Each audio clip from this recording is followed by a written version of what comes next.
anak-anak, puji nama Tuhan. Hari ini Ibu mengajar dalam suasana yang berbeda. Ibu mengajar di sebuah alam yang terbuka. Karena apa? Ibu ingin kalian juga belajar untuk melihat bahwa di dalam segala hal, di dalam segala tempat, di dalam segala keadaan adalah semuanya di dalam kedaulatan Tuhan. Anak-anak, kalau kita melihat alam di belakang Ibu ini sesuatu hal yang mungkin terkesan biasa. Tetapi anak-anak, Ibu belajar di sini bahwa ternyata dalam situasi pandemi saat ini, Allah kita Allah yang tetap mengendalikan segala sesuatu. Amin. Termasuk alam ini, Allah tetap mengendalikannya. Jadi anak-anak, tidak ada satu hal yang mustahil pun bagi Tuhan. Ketika Tuhan mengizinkan masalah dalam kehidupan kita, percayalah bahwa Tuhan mengendalikan, Tuhan tetap mengendalikan segala sesuatu. Segala sesuatu dalam kontrol Allah. Ibu sedang melihat segerombolan burung ke arah sana. Begitu indah bagaimana Allah tetap memelihara mereka. Anak-anak yang terkasih, hari ini selain mengajar, Ibu ingin mengajak kalian untuk selalu mengucap syukur atas segala kebaikan Tuhan dalam hidup kita. Ya, anak-anak, hari ini Ibu akan mengajak kita berpikir tentang hubungan gereja dengan pemerintah. Hubungan gereja dengan pemerintah. Anak-anak yang terkasih, di zaman ketika reformasi terjadi, pada zaman itu ada permasalahan yang begitu pelik antara gereja dengan pemerintah. Gereja seakan-akan menjadi otoritas tertinggi dalam pemerintahan. Bahkan Paus adalah menjadi, maaf kata, Tuhan dalam sebuah pemerintahan. Di antaranya apa? Orang Kristen tidak boleh membuka Alkitab. Kekuasaan tertinggi dipegang di tangan Paus. Anak-anak terkasih, hal ini sebenarnya terjadi bukan karena ada haus kekuasaan dari pihak gereja, tidak. Tapi hal ini sebenarnya terjadi karena ada tumpang tindih. Oleh karena pada waktu itu ada situasi politik Eropa di kalangan bangsawan dan negarawan. Maka pada waktu itu ada pertikaian antara raja dan bangsawan.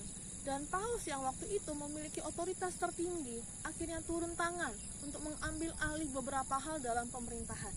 Nah, disinilah timbul berbagai macam tumpang tindih antara peran gereja dan pemerintah. Hingga akhirnya sebagaimana yang kita ketahui, pada waktu itu terjadi reformasi radikal, termasuk diantaranya Martin Luther. Anak yang terkasih, hari ini Ibu ingin mengajar kepada kalian semua dan mencoba memancing pikiran kalian. Sebenarnya apa kata Alkitab? Alkitab bicara apa sih sebenarnya tentang hubungan antara gereja dan pemerintah? Anak-anak yang terkasih, Alkitab memang tidak secara terbuka memberitakan tentang hubungan yang semestinya antara gereja dengan pemerintah. Tetapi anak-anak yang terkasih, Alkitab memberikan petunjuk atau prinsip tentang bagaimana sikap gereja terhadap pemerintah. Yang pertama, Alkitab mengatakan gereja dan pemerintah ini adalah merupakan dua institusi yang berbeda. Gereja dan pemerintah adalah dua institusi yang berbeda.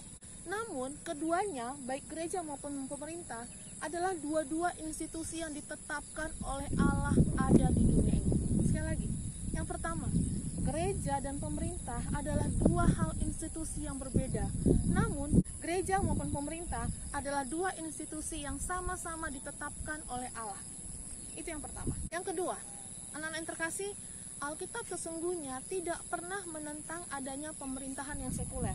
Perhatikan, Alkitab tidak pernah menentang adanya pemerintahan yang sekuler. Kita melihat, Israel sendiri pun waktu itu pernah di dalam Alkitab Perjanjian Lama dituliskan, Israel dipegang oleh seorang raja. Perhatikan, Israel tidak dipimpin oleh imam, tapi dipimpin oleh raja. Jadi anak-anak yang terkasih, hal yang kedua, Alkitab sama sekali tidak menentang pemerintahan sekuler. Suatu waktu ketika Yesus pernah ditanya mengenai membayar pajak, apa yang Tuhan Yesus katakan? Tuhan Yesus mengatakan, berilah kepada Allah apa yang wajib kepada Allah, dan berilah kepada Kaisar apa yang wajib kita berikan kepada Kaisar. Jadi yang kedua, anak-anak yang terkasih, Alkitab tidak pernah menentang adanya pemerintahan yang sekuler. Yang ketiga, Alkitab jelas mengatakan bahwa keberadaan pemerintah itu adalah berasal dari Allah. Sekali lagi, Alkitab jelas mengatakan keberadaan suatu pemerintahan itu berasal daripada Allah. Jadi sebagai orang percaya, kita harus mendukung pemerintahan yang ada karena mereka dipilih berdasarkan ketetapan Allah. Entahkah jahat, entahkah baik, entahkah keras, entahkah tegas, pemerintahan itu berasal dari Allah. Jadi kita harus mendukung pemerintah. Itu yang ketiga. Yang keempat, gereja dan pemerintah, dua lembaga ini memiliki tugas dan tanggung jawab yang berbeda. Sekali lagi, gereja dan pemerintah, dua institusi lembaga ini memiliki tugas dan tanggung jawab yang berbeda. Dan tidak boleh saling mencampuri urusan masing-masing. Kedua lembaga ini memiliki tugas dan tanggung jawab yang berbeda-beda. Gereja, tugas tanggung jawab gereja adalah memberitakan firman, mengadakan sakramen, memberitakan Injil, menjalankan disiplin gereja dengan benar, dan mengerjakan sakramen. Itu tugas dan tanggung jawab gereja. Sementara tugas dan tanggung jawab pemerintah apa? Melindungi rakyat, melindungi harta milik rakyat, mengelola dan mengembangkan lingkungan yang sehat seperti saat ini. Ini tugas tanggung jawab pemerintah untuk mengelola lingkungan yang sehat bagi kita semuanya. Dan juga menjaga stabilitas keamanan lingkungan, menjaga stabilitas keamanan negara kita. Itu tugas pemerintah.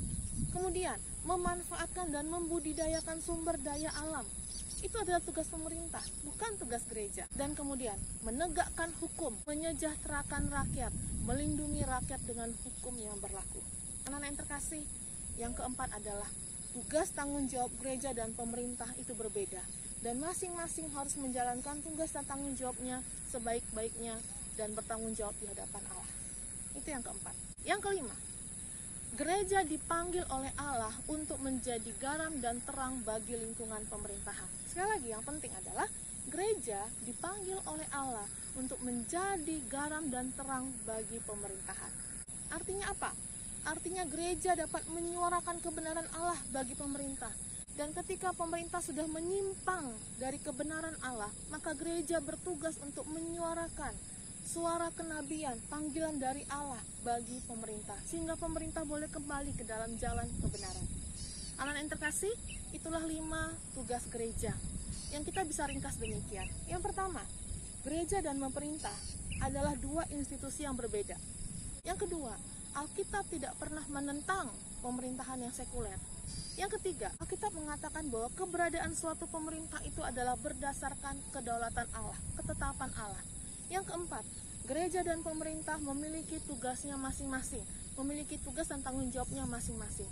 Dan yang kelima, kita gereja dipanggil Tuhan untuk menjadi garam dan terang bagi dunia, bagi pemerintahan dunia. Itulah 5 pandangan Alkitab tentang gereja dan pemerintah. Nah, anak-anak yang terkasih, dengan demikian kita berpikir, kalau begitu Bu, bagaimanakah sikap kita orang percaya terhadap pemerintah? Apakah kita harus menjadi orang yang patriotisme? Artinya kita fanatik berlebihan kepada pemerintah, atau sebaliknya kita fanatik berlebihan kepada gereja? Lalu kemudian muncul pertanyaan, Bu, kalau saya taat kepada pemerintah, lalu kita harus membayar pajak, sementara fakta yang terjadi, pajak disalahgunakan oleh pemerintah. Bagaimana respon kita? Apakah kita tetap harus membayar pajak? Anak-anak yang terkasih, Alkitab mencatat bahwa kita sebagai warga negara haruslah tunduk dan taat kepada pemerintah. Sekali lagi, di dalam Roma 13 mengatakan, kita sebagai warga negara, sebagai anak Allah, haruslah takluk kepada kekuasaan pemerintah. Dengan demikian, Ibu ingin memberikan 3 hal kita sebagai gereja, apa yang kita lakukan bagi pemerintah. Alkitab jelas menuliskan bahwa ada 3 hal sikap gereja terhadap pemerintah. Yang pertama, kita gereja harus menghormati pemerintah. Yang pertama, gereja harus menghormati pemerintah. Anak-anak, perhatikan, ketika Rasul Paulus mengatakan, hendaklah kita takluk kepada pemerintah. Arti kata takluk di sini adalah kita harus takut dan hormat kepada pemerintah. Arti kata takluk di sini adalah menunjukkan bahwa kita sebagai warga negara harus mengakui otoritas pemerintah. Kita sebagai warga negara harus mengakui otoritas pemerintah dan kita hidup di bawah otoritas pemerintah kita. Itu artinya menghormati. Kita takluk, kita mengakui bahwa ada otoritas pemerintah atas diri kita. Maka aplikasinya adalah sebagai warga negara kita harus taat dan tunduk kepada peraturan yang dibuat oleh pemerintah. Kita harus taat dan tunduk kepada aturan yang dibuat oleh pemerintah, baik pemerintah pusat maupun pemerintah daerah. Anak-anak yang terkasih, ada hal yang penting di sini yang kita pelajari adalah istilah kata takut di sini, takluk di sini sebenarnya berbicara mengenai bahwa kita harus gentar terhadap perundang-undangan peraturan yang dibuat oleh pemerintah, sehingga kita tidak boleh menjadi seorang yang melanggar hukum. Sedangkan arti kata hormat di sini itu bicara mengenai kita mengakui otoritas pemerintah yang Tuhan sudah berikan bagi pemerintah. Jadi sikap yang pertama, mari kita menghormati pemerintah. Mari kita mengakui bahwa Tuhan menetapkan pemerintah, Presiden Jokowi sebagai presiden kita. Bahkan Tuhan menetapkan ketua RT, ketua RW di lingkungan kita sebagai wakil Allah untuk mengatur kehidupan kita. Yang pertama, kita menghormati pemerintah. Yang kedua adalah membayar pajak. Anak-anak yang terkasih, pajak sudah menjadi bagian pemerintah dari awal untuk mengelola suatu sistem pemerintahan. Tentu sebagai warga negara kita terlibat untuk menjalankan roda pemerintahan kita, khususnya di Indonesia. Jadi pajak sangat diperlukan. Marilah kita mengambil langkah untuk tetap ketika kita memiliki penghasilan, kita membayar pajak. Karena Tuhan Yesus pun ketika di dunia, dia mengajarkan kepada murid-muridnya, bayarlah pajak. Kepada kaisar, bayarlah pajak.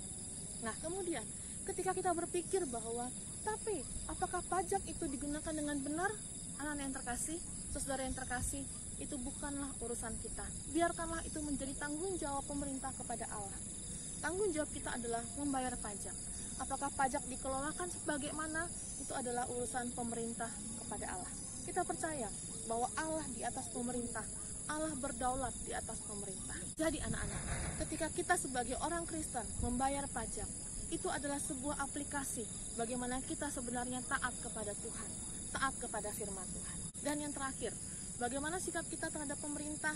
Alkitab jelas menulis, mendoakan pemerintah. Mari kita doakan pemerintah. Dari perjanjian lama, Alkitab mencatat, usahakanlah kesejahteraan kota di mana tempat engkau aku buang. Kita mendoakan pemerintahan kita. Allah menetapkan kita di Indonesia ini, Allah punya rencana. Mari kita doakan pemerintah kita. Anak yang terkasih, mungkin kita bertanya, Bu, apa alasannya saya harus mendoakan pemerintah? Yang pertama, jelas, kenapa kita harus mendoakan pemerintah? Yang pertama, supaya kita orang percaya, kita masyarakat warga dapat hidup dalam ketenangan dan kedamaian. Kita berdoa kepada Allah supaya negeri kita aman dan damai, karena Allah adalah Allah yang mengontrol dan mengendalikan negeri kita. Jadi kita doakan pemerintah supaya Tuhan tetap menjaga pemerintahan kita, Tuhan tetap memberkati pemerintahan kita. Maka kita mendoakan, menaikkan doa kepada Allah supaya kita semua bisa hidup dan tentram, aman dan tentram di negara kita. Alasan yang kedua, kenapa kita harus mendoakan pemerintah? Alasannya adalah anak-anak, supaya orang lain dapat tahu, dapat mengenal bahwa Yesus Kristus adalah Tuhan dan Juru Selamat. Anak-anak yang terkasih, bukankah itu amanat yang Allah berikan kepada kamu dan saya untuk kita memberitakan Injil? Maka mari kita mendoakan pemerintahan kita. Supaya apa? Supaya dunia tahu, supaya orang tahu bahwa jalan keselamatan hanyalah lewat Tuhan Yesus Kristus yang sudah mati menanggung setiap dosa kita orang berdosa. Sehingga setiap orang yang percaya kepada Tuhan Yesus akan dapat masuk ke surga. Jadi anak-anak, alasan utama kita berdoa bagi pemerintah kita adalah supaya kiranya kebenaran Allah, kemuliaan Allah, rancangan Allah dapat dinyatakan di tengah-tengah negara kita. Kita meyakini ketika Allah melibatkan kita dalam hal ini, Allah sedang berkarya dalam negara kita. Mari kita selalu mendoakan pemerintah kita, mari kita menghormati pemerintah kita, dan mari kita setia membayar pajak. Anak yang terkasih, inilah dua hal yang ingin Ibu jelaskan pada saat ini. Apa pandangan Alkitab tentang gereja dan pemerintah? Lalu yang kedua, bagaimana sikap kita sebagai orang percaya terhadap pemerintah? Anak yang terkasih, Ibu berharap setiap kita yang sudah mendengarkan penjelasan ini semakin mengerti bahwa Allah mengasihi kita, Allah mengasihi Indonesia. Mari kita bersama-sama kita berkarya bagi negeri kita tercinta ini. Karena apa? Karena Allah yang mengasihi kita, Allah mengasihi negeri kita ini. Allah menginginkan yang terbaik bagi kita semua, pemerintahan kita dan negara kita Indonesia. Maju terus dalam Tuhan, tetap mengasihi Tuhan. Karena apa? Karena Tuhan Yesus mengasihi kita semua. Shalom, Tuhan berkati.